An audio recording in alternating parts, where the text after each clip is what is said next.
Transformative Principal, Episode 43, Mike Rogers, Part 2.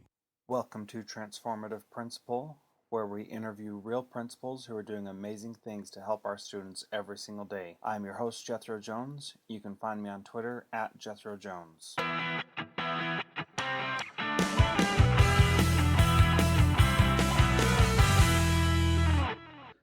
Let's move in to talk about some of these tools and tips and tricks that you have. On your blog, you wrote about your getting away from your email. We can I'll put a link to that blog post in the show notes, but talk a little bit about what your process is for that, and how, if you don't have notifications on your phone, how do you know when you check your email and those kinds of things? So walk through that email process, if you don't mind. Yeah, sure. I will. No. I think you're talking about something that I wrote just within the past week or two. That's right. One of the things that I started doing probably in, I think, year 3 or maybe at the end of year 2, is I stopped putting the badge, the red badge that has the white number in it, if you're using an iOS device. And so on my iPhone, whenever I had the phone out and open, turned on, I'd see that email app, at the bottom of the screen in my home row, and there'd be that red number there.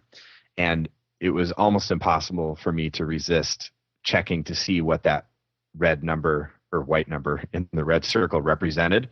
I would almost always, even if I was opening up my phone to do something else, like check the weather, for example, my eyes would just be drawn to that red badge, and I'd open up the mail and I'd see what it was. And, occasionally there is something that is important, but if it's really urgent, I'm probably going to get a phone call about it or a text message, which I do have notifications for.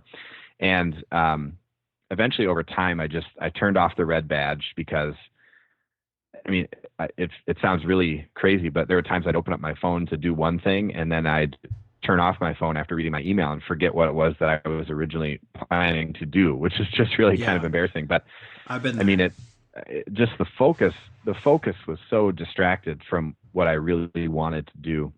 So I turned off the red badge for all my email accounts. I have 3 of them. One for the website, one personal one, and one work email.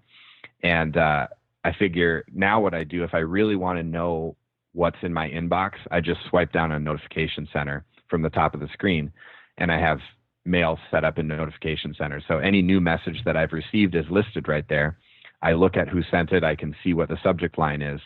And if it's important and I want to read it, I can tap on it and open it up.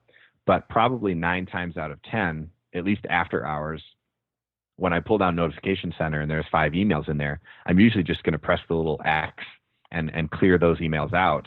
And that means, they're still in my inbox. They're still unread messages, but they're not showing up in Notification Center, and they're not important enough for me to read right at that exact moment. And so that's kind of a practice that I started doing, which has really helped me to kind of pull away from email a little bit. It's one of my preferred methods of communication. I think it's great, but it's not often the case where I must absolutely know right at that exact moment what is in my inbox. I can clear it out and read it at a later time. Yeah, and that's that is sometimes difficult to be able to have the restraint to say, I'm not going to focus on that right now because everything seems so urgent, but it's really not. It just seems that way. So it definitely took me some time to get into that. It definitely took me some time to get into that habit of not seeing it as being terribly urgent. Mm-hmm. So what I did is I left the badge on, but turned off push notifications and turned it off in Notification Center. So I would have to go in to the mail to get it, but it wasn't interrupting me throughout the day. And, there have been, I could probably count 5 times in the last 6 months that I've gotten egg on my face because I didn't see an email that I should have seen. But for that is totally worth it to not have the distraction that I typically did have before that. And it it's made things a lot better for me, especially when I get over 100 emails a day some days, and there's no way to, I can't be constantly on the phone or computer checking that day in and day out. So your post was Yeah, and inspiring to me I to should take the next step. good, and I should clarify that I don't have the sounds turned on when an email comes in either. So Mm-hmm. the notification center, it's kind of like a misnomer because I'm not notified unless I want to be notified, if Right. that makes sense. Yeah, yeah. Um, and then also, I have to applaud you for being able to ignore the red badge on the icon because I just could not. That was really hard for me. I just had to turn it off. So maybe you have a little more self-control than I did.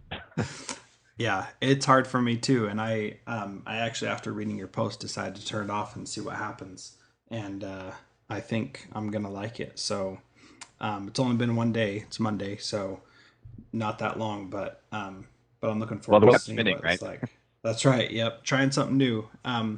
So one of the other things that you've talked about is using the app called Drafts, and that can be that can be a confusing, difficult program to understand.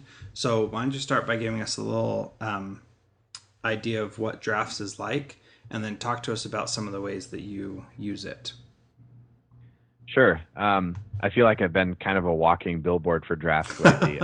Well, we can talk But about something else if you want. no, That's no, fine. no. I think it's something that every principal could probably benefit from using. I highly recommend it to everybody. Basically, just to give a general kind of idea of what it's all about, drafts is just basically like a notepad, except it's on your phone. It's an app, and you can open up drafts, and what you get is a blank screen with a keyboard, and then you can jot down anything using the keyboard that you want to. The nice thing about drafts is that you can start writing right away, and you don't have to decide what you're going to do with what you have written until later.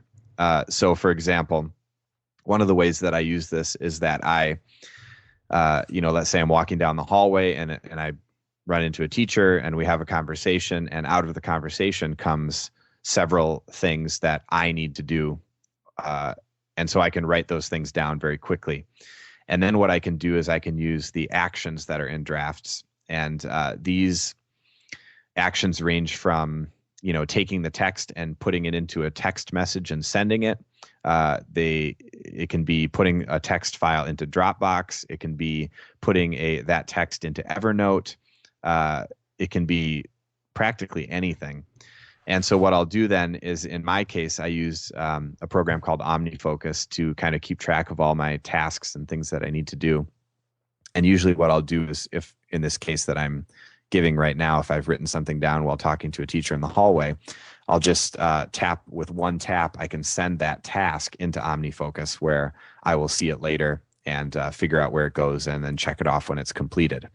And it kind of requires a little bit of use. I would say use it for at least a week before you give up on it. And it can be a little bit tricky to figure out what you're going to do with it. It's not really an app for the faint of heart necessarily, but I think in the new version that's coming out with iOS 8, I'm told by the developer that there are some easier ways to get started with it. And so it's just a really great way to not forget what it is that you're trying to do. That idea that's in your head, you just need a place to write it down quickly, maybe flesh it out a little bit even. You can write as much as you want in a drafts note, but then you can just simply decide what to do with what you've written later. You don't have to figure out, okay, now I have this idea, which app do I need to open? Or, I think I need to add milk to my grocery list, or maybe I need to tell my wife that I need to that we need milk, and so you don't have to decide, well, should I open up reminders or should I open up messages?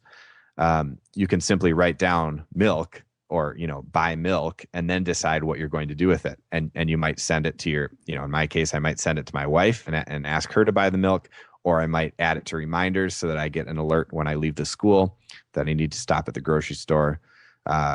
So it's just like I said, you have to kind of use it for a while before the utility of it becomes known, but it is very powerful. So um, another way that I use it is, in addition to some of the things that I just said, one of the kind of simple ways that I use it is that I will jot down something that needs to go on an agenda.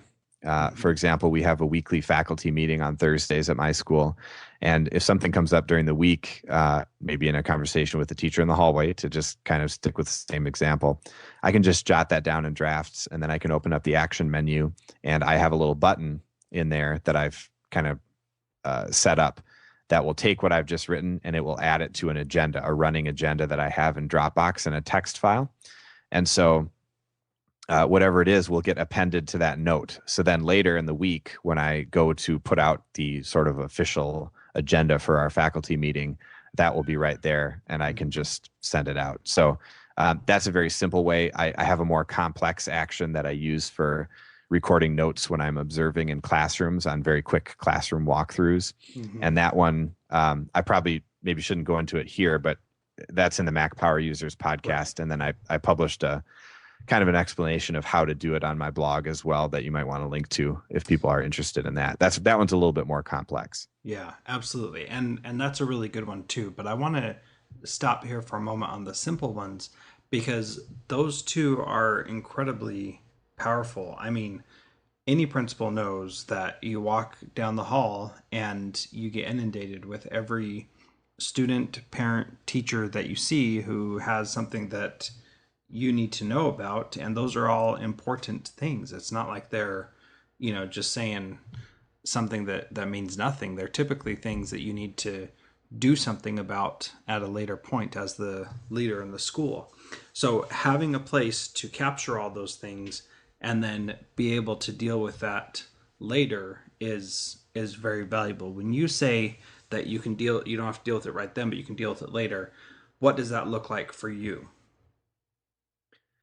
You mean if there's something that I've talked with the teacher about in the hallway, for example? Yeah. Do you in drafts, do you assign that to something as you walk away from the teacher, or do you have a time set aside at the end of the day to review the notes you've taken and figure out a place to put all those things? It's a little bit of both. Probably 9 times out of 10, after the conversation is over, I'm taking what I've just written and I'm sending it where it needs to go, whether that's to an agenda or into OmniFocus as a task or something like that. Sometimes if it's kind of a rapid fire day, maybe I have 3 conversations in the hallway that are similar to that. Then what I'll do is sometimes they'll just sit in drafts until the end of the day.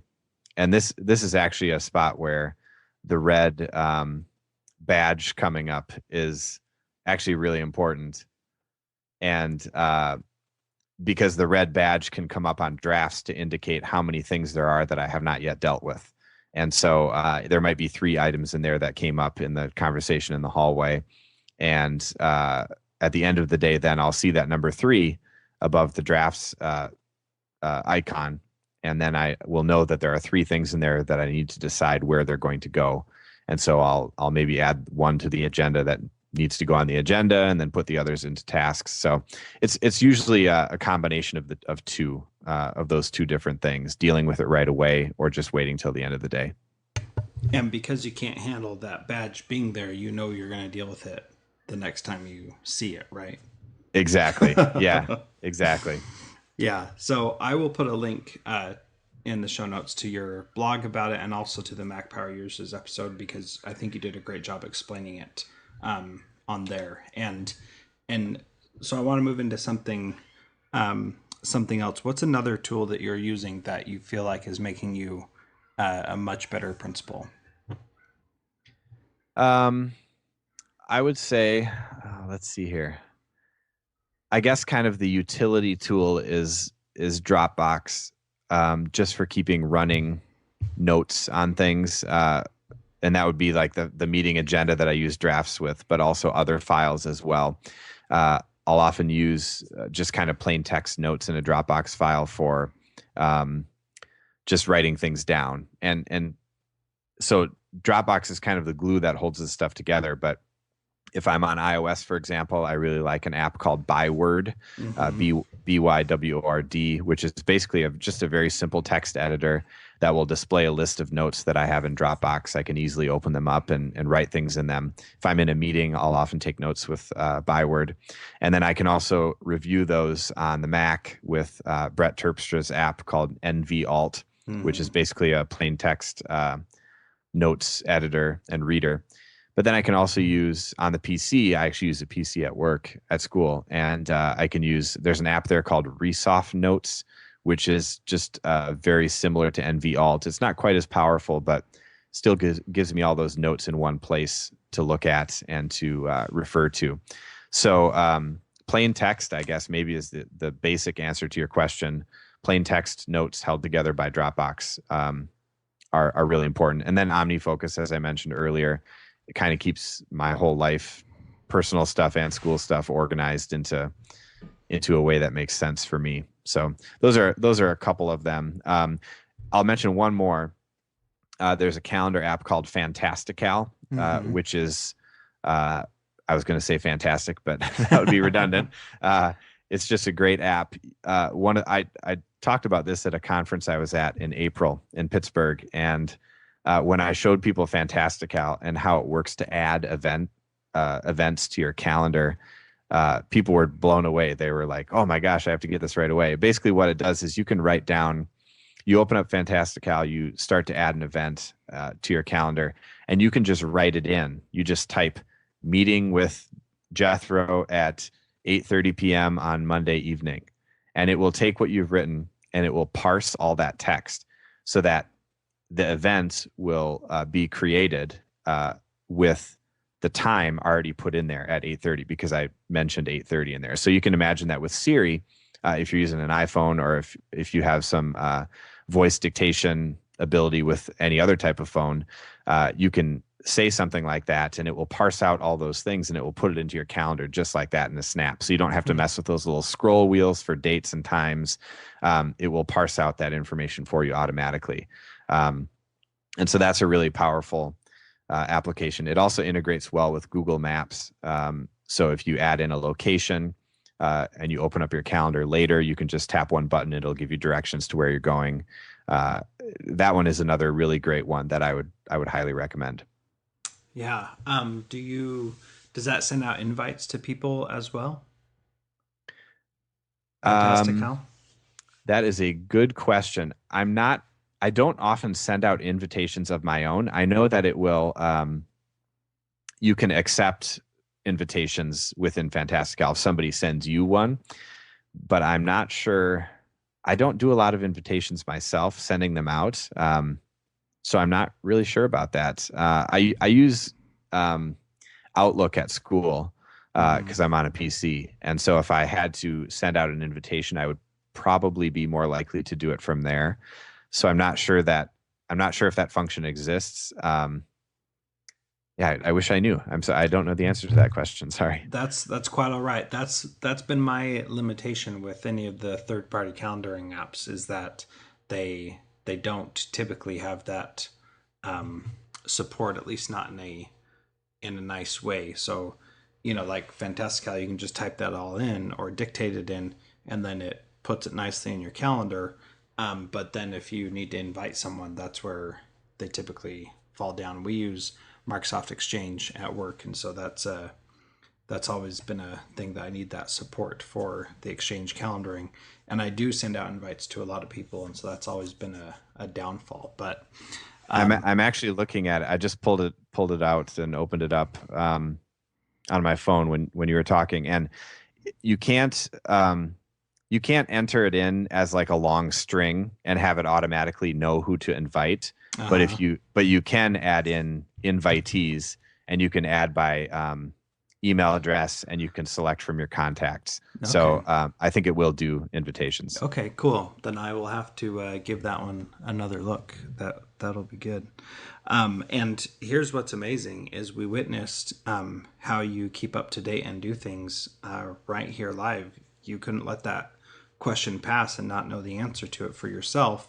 So Right. you pulled it out and you started researching right away, and that inquisitiveness and needing to know the answer to something, I think, is what makes you so able to use all these different tools, because you're always trying to solve the own problems that you're having and trying to find a better way of doing things. So that's what I've learned about you from listening to you, from reading your blog. It sounds like you, when you have an itch, you scratch it, and that's something that I hope people can hear as you're talking, and see that that's something that you do, because that's a powerful trait to have. Thank you.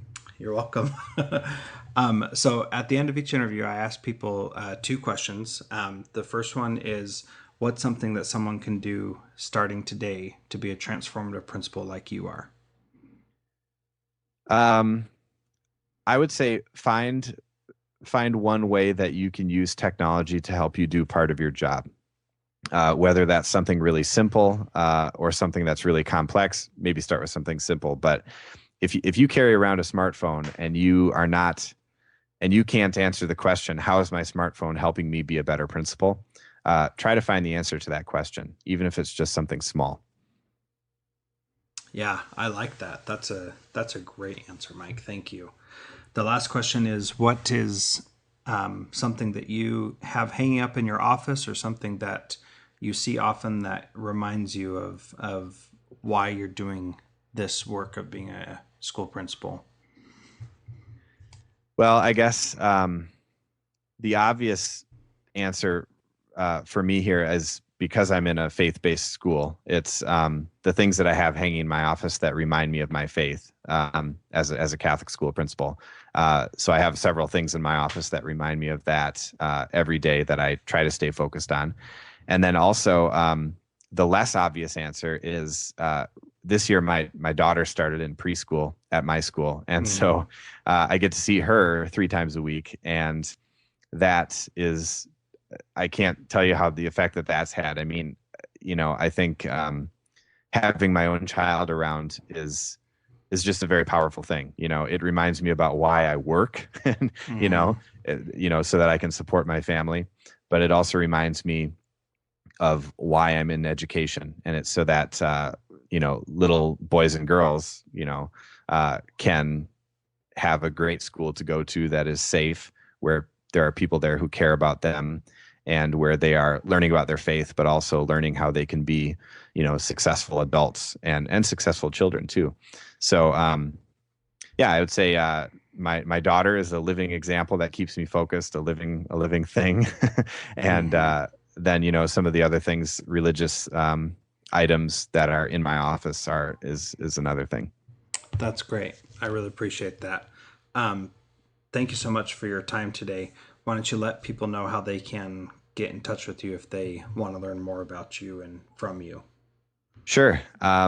They can check out my website, which is techadvance.com, techedvance.com. That's a great way to see some of the things that I mentioned here tonight are included in there. And then also, I'm on Twitter at TechAdvance. It's spelled the same way, TechEdvance. And then on my website, there's a contact form for email if anybody wants to email me if they have any questions for me or anything like that. I love getting feedback on the stuff I'm posting and what people are wanting to read more of.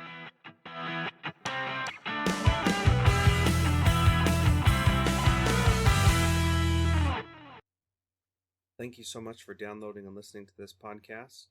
Please subscribe in iTunes or Stitcher, and please feel free to give us a rating on Stitcher Radio or on iTunes, so that we can help spread the word about how much we're learning in this podcast. Thank you so much for listening. You can find me on Twitter at Jethro Jones.